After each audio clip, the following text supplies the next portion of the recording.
This is David Finzer broadcasting for the next 2 hours from the Gibraltar of the Balkans, the historic city of Novi Sad, along the banks of the beautiful Danube River here in Serbia, where the weather is just beautiful. You can join our conversation by calling toll-free in the U.S. and Canada at 1-855-655-2121 or by Skype at ORN Live, or for the terminally timid, you can email me at david@truthandliesradio.com or post a message on Truth and Lies Radio Show Facebook page. Remember, our Overseas Radio Network's archives are available on overseasradio.com's website 24/7, so you can listen to the shows when you'd like.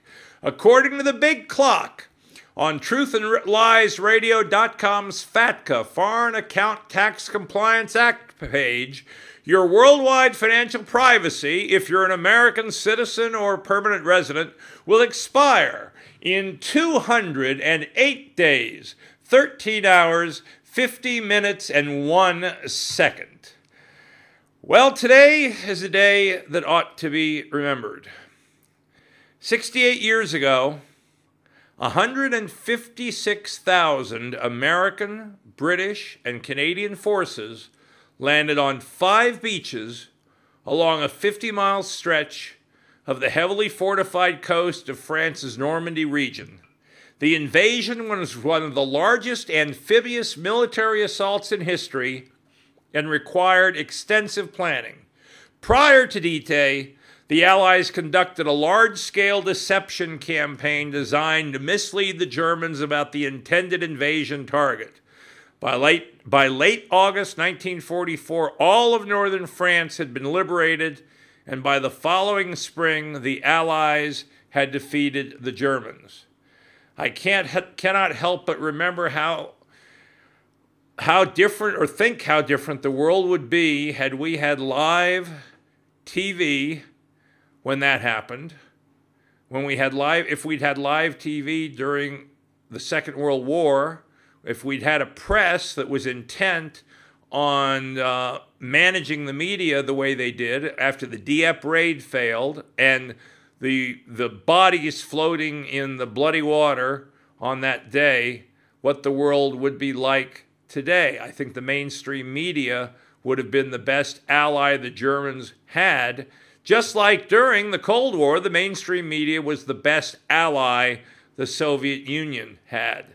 So this is a day when we have a lot of people to thank who fought bravely, gave their lives for freedom, and at least liberated Western Europe. And then ultimately the task was left to Ronald Reagan and Margaret Thatcher and Pope John Paul II to lay the foundation which liberated Eastern Europe, which is now once again fighting to be liberated from the Germans, again, this time not because of guns, but because of the EU.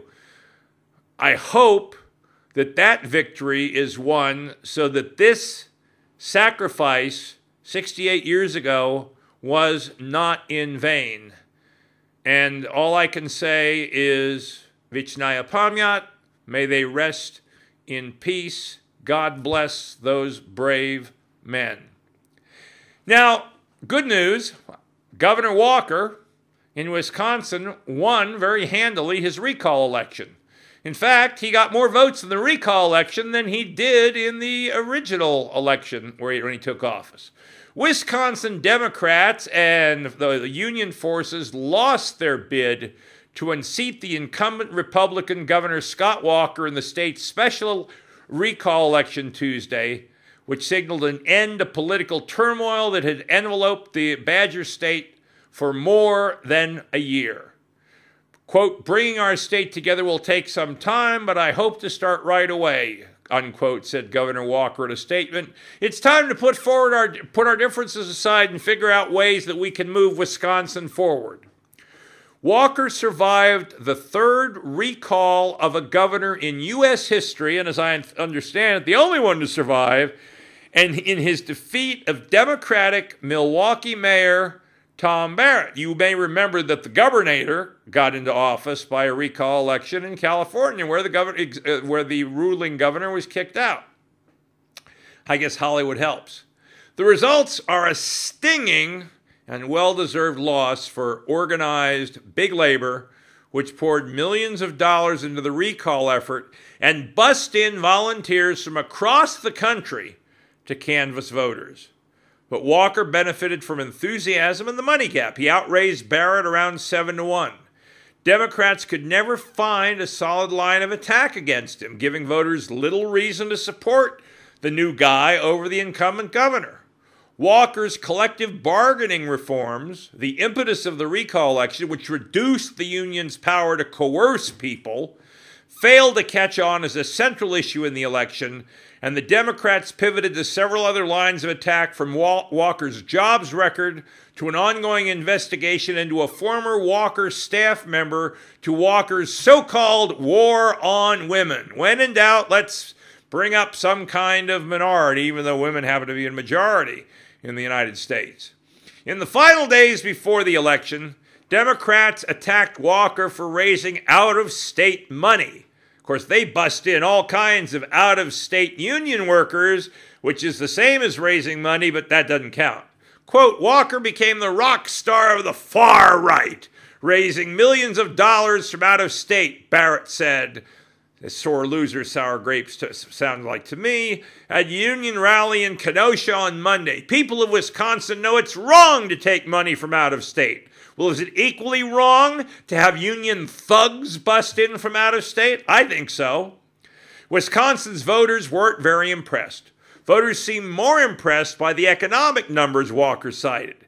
He had a $154 million budget surplus when the state faced a $3.6 billion deficit before he took office. He's added 30,000 new jobs at a 6.7% unemployment rate, the lowest in almost 4 years. State Republicans rallied around the governor, whose battles with organized labor have made him a national hero, while independents warmed to his reforms as the state's economy improved. I think Scott Walker opened the eyes of a lot of people, and now that they're open, they'll never be closed again, said one Walker supporter. He's been at the center of a political dogfight, but he's come out unscathed. The election became the most expensive in Wisconsin history, with everybody spending a total more than $60 million. Now we have to break for a word from our sponsors, but we'll be right back, so don't go away. I'll be back here in 3.5 minutes. This is David Finzer for Truth and Lies Radio on the Overseas Radio Network.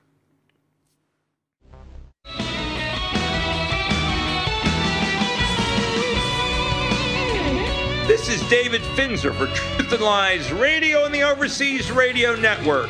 There's one side note to the election in Milwaukee that I just can't resist reporting. Outside of a polling station located inside Lowell Elementary School in suburban Milwaukee, librarian Diane Glazinski manned a bake sale. The school always holds bake sales on election days located in the library, I guess because people in line buy the cookies. She said that usually she doesn't sell out all of the cookies until around 7 p.m. But she said, well, her quote was, "We're practically sold out of cookies, and it's not even the end of the school day," she said, because the voter turnout was huge. All I can say is it's a darn good thing the FDA didn't know about it in advance, or the librarian could have been handcuffed while the feds poured chlorine bleach on her cookies. Think about that. Anyway, now let's talk about Hail to the Assassin-in-Chief. Tom Engelhardt of the usually left-leaning The Nation magazine wrote a long article entitled "America as a Shining Drone Upon a Hill," which I found particularly compelling.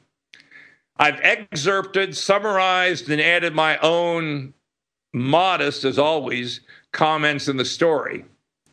He said, "Be assured of one thing. Whichever candidate you choose at the polls in November, you aren't just electing a president of the United States. You're also electing an assassin-in-chief.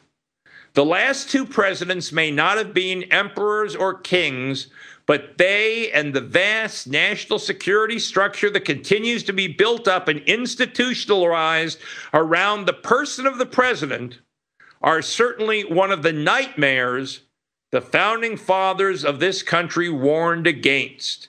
Anyone who doesn't believe that, read the anti-federalist papers and see what they said.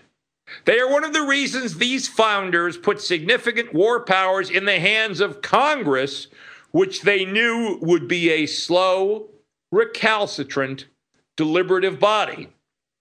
Thanks to a long New York Times piece by Joe Becker and Scott Shane, Secret Kill List proves the test of Obama's principles and will, we now know that the president has spent a startling amount of time overseeing the nomination of terrorist suspects for assassination via the remotely piloted drone program he inherited from that idiot George W. Bush, in which he has expanded exponentially almost as much as his ego is expanded. I guess you can tell the parts where I've modestly commented. Shamefully, that article was essentially an administration-planted piece on a not very secret program that the president, or the guy who pretended to be president, and those closest to him are quite proud of and want to brag about in an election year. The language of the piece about our warrior president was generally sympathetic and focused on the supposed moral dilemmas of a man who has personally approved and overseen the growth of a wide-ranging assassination program based on a kill list. In fact, he, like Hitler in the Fuhrer bunker, approves the murders target by target, name by name. Of course, the Times didn't mention the U.S. drone strike recently in the Philippines that killed 15 people. According to the same reporters, Obama has been involved in that in something that unrealistically de-emphasizes civilian deaths and what I call PlayStation-style murders. I mean, he's moving levers like somebody playing a war game, except real people are dying. This really is like Hitler in his Fuhrer bunker. Every week or so, members of the government's sprawling national security apparatus gather together to pore over terrorist suspects' biographies and recommend to the president who should be the next to die. This secret nominations process is an invention of the Obama regime, a grim debating society like the KGB or the Gestapo that vets PowerPoint slides bearing the names, aliases, and supposed life stories of suspected members of al-Qaeda's branch in Yemen or its allies in Somalia's Shabab militia. The nominations go to the White House, where by his own insistence, Mr. Obama must pass the sentence on each name. Joseph Stalin had these same lists in which he routinely wrote kill or imprison, send to the gulag, etc. These Terror Tuesdays have thoroughly institutionalized, normalized, dehumanized, and bureaucratized assassination at the personal whim of the man who was elected president but is playing God. Note that all of this is done without indictment, arrest, or trial, or even a half-baked trial in absentia. He could prescribe death for anyone nominated, choosing anyone, and then order the drones to take them or anybody in the vicinity out. He and he alone can decide that assassinating known individuals isn't enough and that the CIA's drones can instead strike at suspicious patterns of behavior on the ground in Yemen or Pakistan. He can stop any attack, any killing, but there was no one nor any mechanism to stop him. An American global killing machine, quite literally so, given the growing force of the drones, is now at the beck and call of a single, unaccountable megalomaniac. This is the nightmare that the Founding Fathers tried to protect us from. In the process, Obama has shredded the Fifth Amendment, guaranteeing Americans that they will not be deprived of life, liberty, or property without due process of law. The Justice Department produced a secret memo claiming that while the Fifth Amendment's due process guarantee does apply to the drone assassination of an American citizen in a land with which we are not at war, quote, it could be satisfied by internal deliberations in the executive branch. Like hell it can. There is nowhere where the president has that authority in the Constitution. We're clearly in a new and metastasizing cancer of a state-directed, national security-based cult of killing, grounded on the fact that we're in a dangerous world and the safety of Americans, or at least of the Obama regime, is our preeminent value. How far we've fallen in just 2 presidencies. Assassination as a way of life has been institutionalized in the Oval Office, thoroughly normalized, and is now being offered to the rest of us as a reasonable solution to America's global problems and an issue on which to run a presidential campaign. Madison, Jefferson, Washington, and the rest of them knew war, and they were not supporters of murder by presidential fiat, nor of presidents who might be left to choose to turn the world into a killing zone. They knew at least as well as anyone, our national security state today, that the world is always a dangerous place, and there's no excuse for investing war powers in a single individual. They didn't think that a state of permanent war, a state of permanent killing, or a president free to plunge Americans into such states was a reasonable way for their republic to go.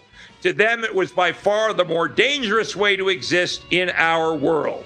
The Founding Fathers would have surely chosen freedom and judicial due process over safety. Now we have a government, a president dedicated to it, no matter who is elected in November. This is David Finzer on Truth and Lies Radio on the Overseas Radio Network. We'll be right back.